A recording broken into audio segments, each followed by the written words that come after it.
in a way, it was always Halloween at her place.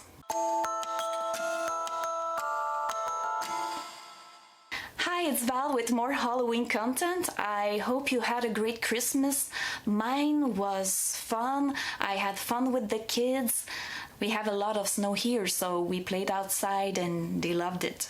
Oh yeah, I wanted to tell you, I've got the mini tea set I wanted for Christmas from my mom, so I'll be happy to show it to you in a future video, but not today, because today I'm showing you all the Halloween costume my grandmother made me from age 1 to 14, and I think it's gonna be a big video. My love for Halloween started with these costumes, so this video is very important to me. I wanted to do this video from the start, but I was worried it might not be very interesting to others since it's my story. I will not only share costume, I will also share memories, so it's gonna be a very personal video. We will see. When I was a child, my grandmother lived across the street, so I was always there, I was always at her place. I just loved being around her, being in her house. She was my best friend. My grandmother was born in 1922, so she experienced the Second War. It was not an easy time. My grandfather lost 6 of his fingers and a part of his nose in an explosion. But you know what? He still managed to build his house with only 4 fingers. People at that time were tough. They could do big things with not so much. And my grandmother was like that. She learned how to sew at a very young age. And she was basically sewing every day of her life. She had a workshop in her house with 3 sewing machines and so much stuff you cannot even imagine. Ribbons, patterns, fabric, anything you can think about related to sewing, she had it. The basement was full, the garage was full, a part of the 2nd floor of her house was full of stuff. She had to rent space at a flea market once a week to sell some of her stuff because she had so much, too much. It was more than just a hobby to her, it was a passion. And Halloween was her favorite time of the year because she could let loose with the costume. I don't know how many she made in her life, but I'm sure the number must be impressive. She made all of her grandchildren's costume and she had a lot. She was working on Halloween costume all year to be able to deliver at Halloween season. Otherwise, she couldn't keep up because she had so much to do. So in a way, it was always Halloween at her place. I remember at Christmas gathering, the kids' table was always in her workshop. From there you could see the whole kitchen without being in the way. I guess that's why it was the perfect spot for kids. So I was eating my Christmas turkey next to Halloween patterns and Halloween costume in progress. For me, all of this was normal and I loved it. These patterns were everywhere in her house. I saw them every day. I grew up around them. And I don't know about my cousins, but I kept all my costume very close to me and treasured them. So today I'm gonna show them to you one by one from the very first she made me until the last. And I will also try on costume that still fit me. So we should have fun today. The first costume I want to show you is a ghost. I wore it when I was 1 and I'm born in 1988, so it was made in the 80s. It came with a hoodie, a white shirt with a cape on its back,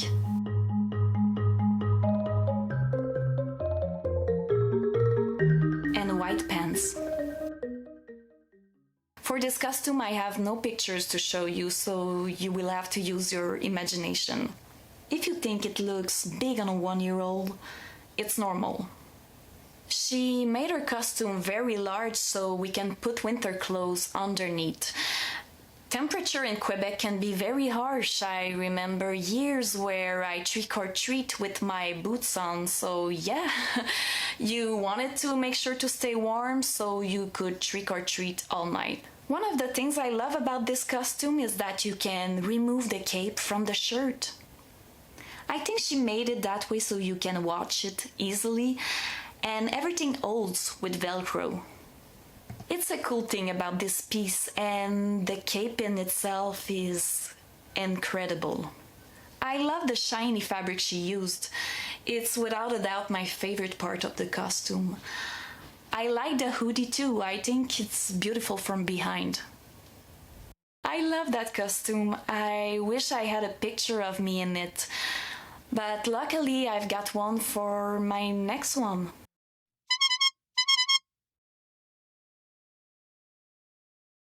This costume is just iconic. It was made in the 90s and it shows. The clown number 1 came with a hat, a collar, a shirt, and pants. I love the hat and its conic shape. I love the design on it, the dots, the stripes. I love the color too. I think it adds a lot to the costume.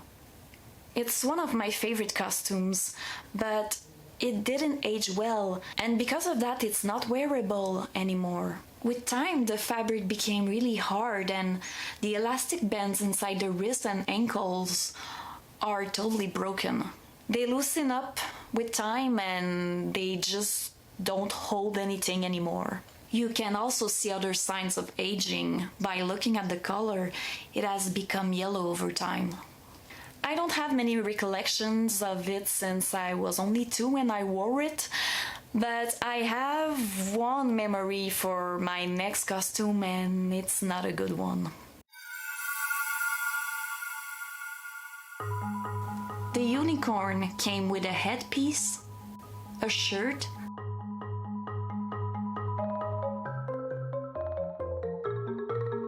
and pants. Once again, I don't have pictures for this costume, so I'm sorry about that. But I hope this editing will give you a good idea of how it looks. When I was a child, I hated that costume and it was all because of the headpiece. I didn't want that thing on my head. I remember crying and refusing to put it on. I hope it didn't hurt my grandmother's feeling at the time. I was only a child and for me it was too much. On that headpiece there's a horn and it doesn't stay up. I don't know if it ever did. I'm not a fan of that horn or of unicorn in general, but I think the way she did hers was creative. Look what type of fabric she used for the unicorn's hair. Many layers of tools. It's really beautiful. I love the colors, the condition of the costume is perfect, but because of the horn and because it doesn't stay up, I cannot say I like it. Without the horn and with a beautiful green, I'm sure it would have made a pretty dinosaur. My grandmother was a huge fan of Cabbage Patch Kids. It's so weird to say, Cabbage Patch Kids. In French we call them Bouchou. Bouchou, I feel it's so much easier than Cabbage Patch Kids. But anyway, yeah, she loved them, she collected them, and I think she nailed that costume.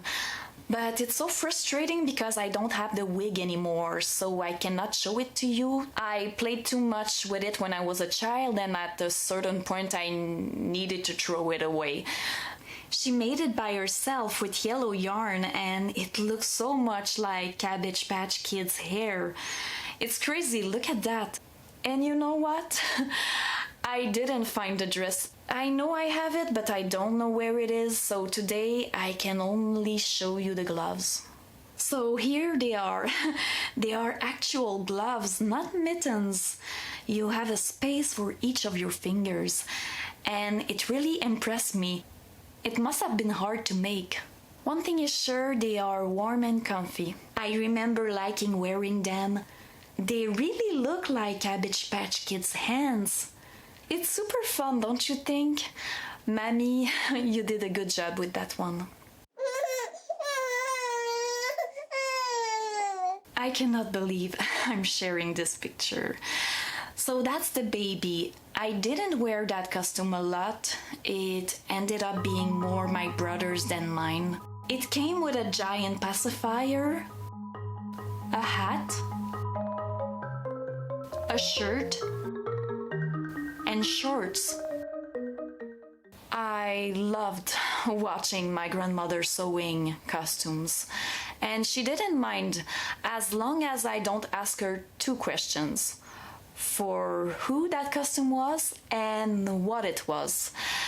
I think she loved the anticipation. In other words, we never chose our costume. My grandmother chose for us. So it's kind of risky because sometimes it was a hit, but sometimes it was a miss. And for me, with the baby, it was a miss. I never liked the idea of being a baby. I think my brother liked that costume because it was a funny costume. A big part of that fun factor came from that pacifier. It's silly, but we really felt as we were oversized baby with it. While I was making this video, I realized my grandmother was using a lot this red ribbon on her costume. I saw it on most of them. I also noticed this costume was the dirtiest of all. It has stains and spots everywhere. It's tickle time! This is my brother and I. You can see here we have matching costumes. My grandmother made them from the same fabric. I really love this. I think it's cute. Unfortunately, I only have the dress left. It came with a wig and a hat, but I lost them. My grandmother loved clowns. It must have been one of the things she preferred sewing. She made 2 for me, she made 2 for my brother. Everyone in the family had at least one clown outfit. I think she wanted to see everyone in clowns. I love that one. I think the orange is really pretty. And you see that V shape on the front of the dress? That was her signature. She put that V on so many pieces. You will see it one more time in this video.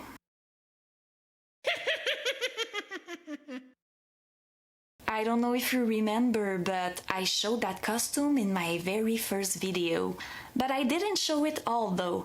Since then, I found the hat that goes with it. So this is the dress I already showed, and this is the hat. For me, one of the best part of this costume was the hat. And be aware, the footage you're about to see doesn't make it justice. It's so much prettier in real life. She bought a basic hat at the store and pumped it up. She added a big velvet bow and lace. On its back, it has a smaller velvet bow, and she added gem all around, but not too much, the perfect amount. It was classy, it was dark, it was simple. In my mind, this costume was high fashion quality. This is how it looks on me. In my first video, I didn't have the hat on, and it's so much better with the hat. It was always been my favorite costume. It was not something cute like a clown or a unicorn or a baby. It was something scary, and my grandmother always tended to be on the cute side of things, so I was really excited about this costume.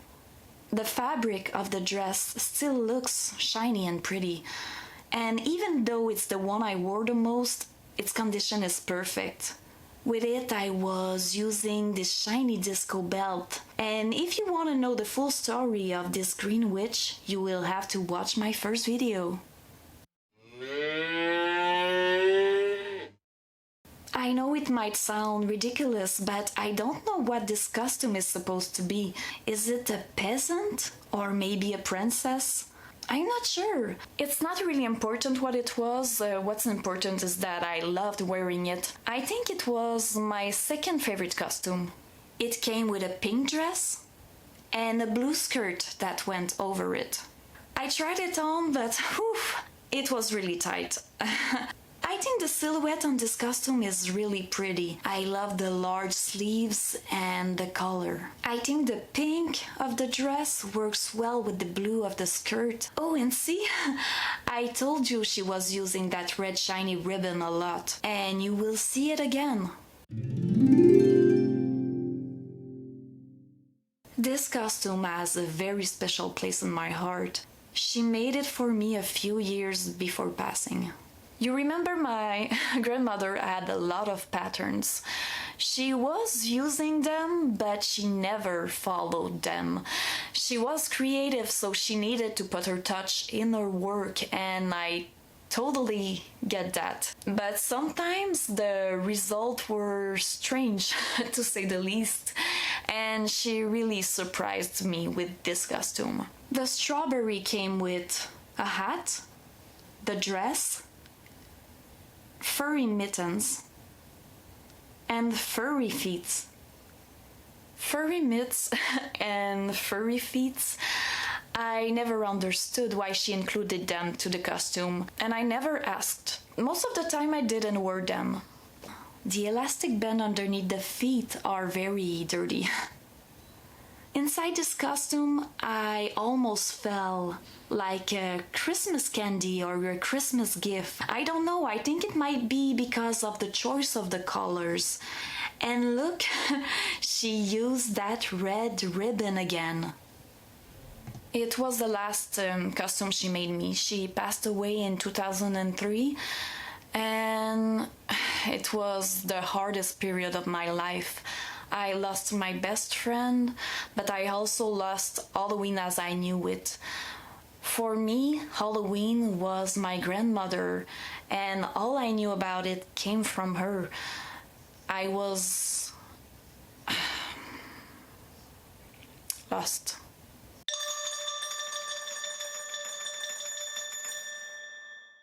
It was hard to celebrate Halloween without her, but at this point it was a need. I needed Halloween every day of my life because keeping it around was like keeping her around. When I was 14, there was a costume contest in my high school and I wanted to participate. I wanted to participate with the costume that she made, but that I never wore before. I decided to borrow my mom's costume and I went to school dressed as a princess. But at the time, it was way too big for me and it was super heavy too. As you can see, a button on the back is being ripped off under the weight of the dress. It's a beautiful piece, full of details. That's the V-shape I talked about earlier. As I told you, it was her signature, and I think it's a beautiful way to end this video. In case you were wondering, I didn't win that contest. It was in fact the last time I wore one of her creation in public, so I'm really happy today to be able to share them to the world with YouTube. So if you like that video, please like, please subscribe if you want to see more. Stay safe and spooky, and I see you soon with more Halloween stuff to come. Bye.